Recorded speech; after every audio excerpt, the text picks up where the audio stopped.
What's up, guys? Hope everyone's day is going well. Mine's going fine, you know. Just not like it. We're on our last day without basketball, and the finals are about to be played tomorrow. So with game one, of course, I want to get you my predictions. Man, I really wish this guy was playing in the finals and being discussed in this video, but, you know, maybe next year. He couldn't stay healthy, so I guess he really didn't want to be in my video. But, all right, let's get into it. NBA Finals predictions, keys to the series, predictions for players, like points per game, rebounds per game, how they're going to perform, their defensive stats, stuff like that. And then my final prediction, of course, at the end. So, let's get into it. Now, if you haven't seen, I'm going to play the clip of me giving the intro to this series because it was kind of good. I feel like I kind of cooked, I'm not going to lie. Here you go. Celtics, Mavericks, who's winning this series? We have Luka Doncic on one hand with his savvy excellence, Kyrie Irving with his handles and his ability to ball. We all love watching Kyrie, but is it going to overcome the absolute super team that the Celtics have assembled? They used to just have Jaylen Brown and Jason Tatum, but have now added Drew Holiday and Kristaps Porzingis and found a scrappy star in Derek White. I don't know, did you like that? I thought it was kind of smooth. But the keys of the series, I covered in my last video a little bit more extensively, but we're just going to go over them really quick. Porzingis' health, I still don't know at the time of this being recorded if he's going to be playing the whole series, if he's even playing game one. I really don't know anything about this. So, if he's healthy, it should be the Celtics should win the series if he plays most of the games. If he plays over half the games, the Celtics should win the series. But if he doesn't, we've got ourselves a brawl. And then the key for the Celtics is if Drew and Derek White can play good defense. Because if they can't play good defense on Luka and Kyrie go absolutely nuclear, which, I mean, who knows? Kyrie's got so much beef with the city of Boston that it might just happen. And Luka's got so much beef with Kristaps Porzingis that it might happen. So if they can't stop Luka and Kyrie like Anthony Edwards, Jalen McDaniels, Kyle Anderson, Mike Conley couldn't stop them, then they're screwed. I'm just going to say they're screwed. They're not going to be doing anything about it because if Luka averages like 40 points per game, Kyrie averages 30, yeah, you're cooked. You're cooked. You're flamed. Let's just put you on the campfire and light you already, okay? So if they can, they should. If Kristaps Porzingis stays healthy and Drew Holiday and Derek White play phenomenal defense on those guys, this series could be over in 4. But you know how else this series could be over in 4? If Daniel Gafford plays the same way he did in that last series and PJ Washington averaged 15 points per game with Luka and Kyrie playing like they should, if they actually care about this being the NBA Finals, so they take it, from here, they're up here, to up here, just another step up there. So if they're also taking a step up to play in the Finals, then they might be cooked, Boston, because Gafford played phenomenally in the last series, playing great defense. And then PJ Washington, he's been okay so far in the playoffs. I honestly expect more from him. I feel like he's a solid third option, and I think he can score the ball really well. We just haven't seen too much of him so far in the playoffs. So those are my keys to the series. Now let's get into my player predictions. I'm going to start in the Mavericks. Luka, I have him averaging a 30-point triple-double. I think he's going to go crazy this series. He's going to want to win for Kyrie. He knows Kyrie doesn't like the city of Boston. The city of Boston doesn't like him. So he's not going to let Kyrie lose. Luka's getting a little less points per game, but that's because he's got Drew Holiday and Derek White, who are great full-court defenders, and are probably going to press him the whole way down the floor. Now, I believe Kyrie is going to go absolutely off. I think he's going to drop... I'm not going to say he's going to drop 40 game 1 or 40 game 2 because it's on Boston's court, and you can't just say that just to give a feel, but whatever. I'm going to say he averages 35 points per game throughout the first 2 games. Of course, they're in Boston. And then in Dallas, he slows it back down because, he doesn't care as much about the Dallas fans thinking of him. He wants the Boston fans to hate him even more. He wants them to miss him. So I got him averaging 27 points per game the whole series, probably getting himself 6 assists, I hope at least 5 rebounds maybe. But Kyrie should go crazy, and if he doesn't, I'm going to be absolutely disappointed in this man. PJ Washington, we need 15 from you, bro. Like I was saying earlier, we need 15 for you. Now, do I think 12 is a lot more realistic? Yeah, but 15... Do I think he's going to do it? No, I don't think he's going to do it, which I think could cost them in the end, but you're just going to have to wait and see, and you just watch the rest of the video for my final prediction. But if PJ does give him 15, we're going to have ourselves a series for sure. So I got him averaging 13 points per game. Who really cares about his rebounds and assists? He's kind of a scorer and defensive player. He's probably going to go there and try and lock down Jason Tatum. Daniel Gafford. Those are my 2 words because I think he's going to have an insane series. 3 blocks maybe per game. He was blocking everyone in the last series. Why can't he block Jaylen Brown when he's rolling to the hoop? Why can't he block a Jason Tatum mid-range shot? Why can't he block a Porzingis post-up? I don't know. If he's healthy, then he can't. Or if he's not healthy, then he definitely can't guard that Porzingis post-up. But the chances of those 3 blocks per game happening, I feel are pretty high. So I'm going to lock it in. And I got him averaging 10 points and 10 rebounds because, I mean, he's been the 3rd best player so far in this playoff run. And I just want his rebounding stats to get up. His points are probably about staying the same as they are right now. I didn't do too much research on Daniel Gafford since he's not one of the best players on the Mavericks. Actually, I shouldn't say that. He is probably the 3rd best player on this Mavericks team right now, but they have a big 2 and then it's just a bunch of other guys. Yeah, Daniel Gafford should have a fantastic series though. All right, those are my Mavericks predictions. Now I'm going to get into my Celtics predictions, which are going to be split up because Porzingis is such a crucial part to this team that, kind of have to. So I'm going to do my without Porzingis and my with Porzingis. Without Kristaps Porzingis, I don't think Jason Tatum is going to be the highest scoring player on the team. I just see him being a finals choker, not going to lie. But whatever, he didn't even win Eastern Conference MVP, so I'm starting to doubt Jason Tatum's validity as the Batman and not the Robin. Just kidding. It's a 1A, 1B kind of thing. I hope everybody knows that. So, I got Tatum averaging 25, 7, and 3 if Porzingis doesn't play. But if he does play, I'm averaging 26 points and 6 rebounds and 4 assists. Okay, so we got ourselves 2 different stat lines. I think he averages more points if Porzingis plays because it just allows him more space on the court. Less rebounds, obviously, and more assists because it helps him pass the ball when you have another all-star out there to help you out who also doesn't do the same thing as you. So, yeah, I think Tatum's going to have a meh kind of series, but, you never know. You never know. He could play a phenomenal series, and he could make me look stupid. Jaylen Brown. A guy who I think is going crazy right now with that Game 1 buzzer beater, of course. That was awesome. Sick to see. But Jaylen Brown is a guy who, when Porzingis doesn't play, plays solid. He plays like a great number 2 option. But when Porzingis doesn't play, he takes a lot more responsibility on his shoulders, and you can tell. So, with that being said, I got him averaging 27 to Jason Tatum's 25 points in the series. I think he averages more if Porzingis doesn't play, remember. And 5 rebounds and 5 assists. So pretty standard numbers for Jaylen Brown. And then you've got the solid 24, 4, and 5.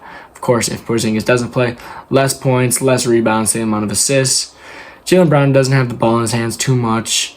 But, well, unless Porzingis isn't healthy, because Porzingis doesn't even get the ball in his hands, but he takes a lot more, motion.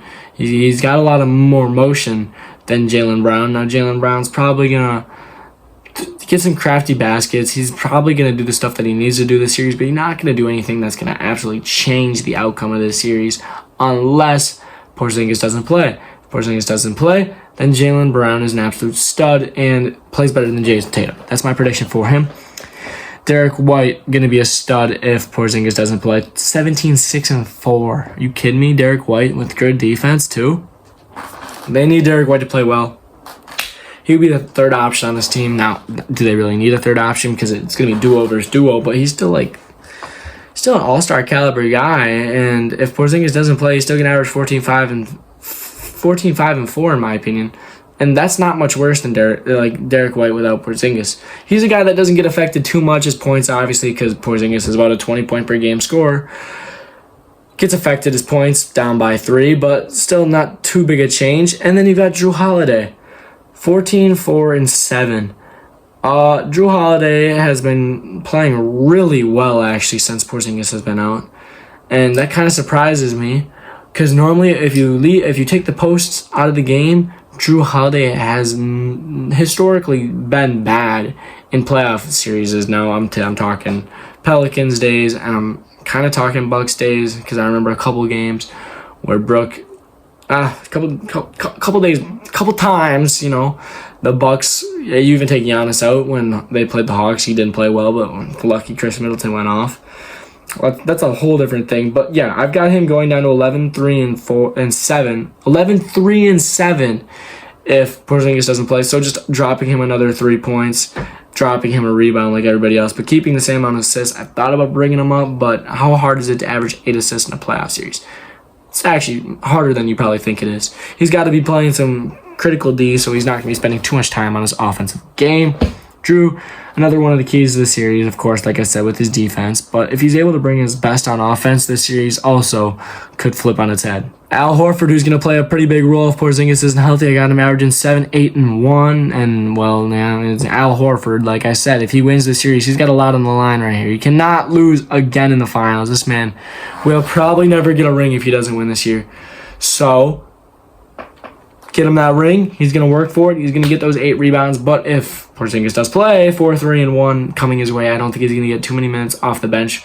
Why would you be too inclined to, if you're Joe Mazzulla, to put in like a 40-year-old dude whose knees are failing him? That's just me, though. So, yeah. And then Porzingis, of course, if he doesn't play, he averages 0, 0, and 0. Pretty standard numbers for a guy who sits on the bench the whole game. And then if he does play, I don't quite have him getting 20 because I don't think he's going to get there for game 1. But I got him averaging 19, 11, and 3. Game-changing numbers, obviously. That's a double-double. And normally he doesn't rebound the ball too much. But I don't think the Mavericks have a fantastic rebounding team when Derek Lively isn't on the court, who also could be a key to this series, his health. We have to mention that. So he's going to be an absolute monster on the boards, and 19 points isn't that bad. With the 3 assists, he'll definitely take that if you're a Porzingis fan or a Celtics fan. Prediction time. As you know, I predicted the series correctly. 3 out of the last 4 years I have. I mean, last year I just sucked at it. What did I say? Bucks beat the Suns in 7 games, and then the year before I said Warriors will play the Celtics and beat them in 6 because, I mean, I just knew my stuff, and I knew that Steph Curry was going to go off at the playoffs, and the Warriors were getting hot at the right time. Celtics were also getting hot at the right time, so I kind of knew that one. And then the Bucks and the Suns series from a couple years ago, I think I said Bucks in 7 over the Suns. I almost picked the Lakers, I remember, but I was like, they're not fully healthy. I don't think I'm just going to rock with a solid pick, which would be the Suns. So, can I predict 3 out of the next 4 champions with an adjustment? I did that before the playoffs. Those were my before playoff predictions, and that was my before playoff predictions. I had Celtics in 6. I've been hearing a lot of Mavs in 6. That's the popular pick. It's the sexy pick, everybody says. But I don't know if I like it because normally the player with the best, the team with the best player normally wins the finals, and you could even make an argument for them having 2 out of the 3 best players, which I believe that they do. I saw someone say they have the 2 best players, which is insane. That's Tatum slander. That's a whole different thing.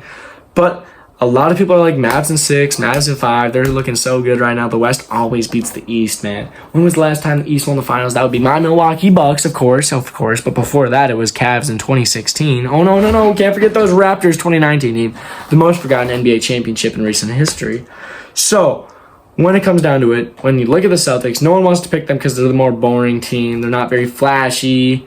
But come on, when have the Mavericks been flashy? They had Dirk Nowitzki, who was never too flashy unless he got in the mid-range and did a little spin. That was the most flashy their team got. Luka, well, he's actually been kind of flashy lately, but come on, guys. Let's be real here. The Boston Celtics are winning the 2024 championship because Jason Tatum needs this one. There's no way he loses his first 2, and there's no way that Kyrie's getting his revenge in the city of Boston. Jaylen Brown, Jason Tatum will not allow it to happen. If that ends up happening, the Boston might just get destroyed. Boston might get destroyed. One of the most historical cities in the United States might get destroyed over an NBA series. That's just not going to happen. I'm sorry.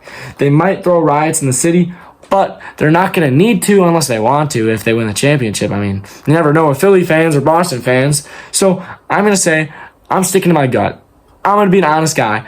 Celtics in 6. I want the Mavericks to win. I obviously am not too big a Celtics fan as a Bucks fan, but I'm going to say the Mavericks are just not quite ready. I know they've got Kyrie, and he's won a championship. He's the leader of the series, but they've also got Drew Holiday now, the Celtics, who's won a championship, and is now, come on, he's a big voice in the locker room. I think they're going to be able to get it done. These games, like I originally said, I'm sticking to my mind. I'm sticking to my gut, I'm sticking to my head. My heart says Mavericks. My head says Celtics. But if I'm wrong, what do I know? I'm just a guy. I'm just a guy in a chair with some lights. Come on. I got Celtics in 6. That's going to be it for today. Hope you guys enjoyed. Give me your predictions down below. Give me your player predictions too. I really want to see what you guys got for Kyrie and Luka and Tatum and Jaylen Brown, of course. And yeah, if you like this video, subscribe, like, maybe comment. I don't know. I already talked about that. Just give me your predictions. That's all I want to know. And yeah, I'll be seeing you guys in the next video, which is going to be a while because I'm getting my wisdom teeth out and it's kind of hard to talk when you get your wisdom teeth out. So could be a week, could be 2, could be 3. The finals might be over by the time I upload my next video, but I will get another video out this month, hopefully. It shouldn't take that long for me to get my stuff done. But yeah, that's about it. I'll be seeing you guys in the next video. Make sure you check out my main channel because I got some more videos coming out there on this finals, and you can stay updated with this channel, with that channel, if it makes any sense. All right, doesn't make any sense. See ya. I think the Celtics will probably win this series in 5 games if we're being real. I just don't think anyone can stop them this year.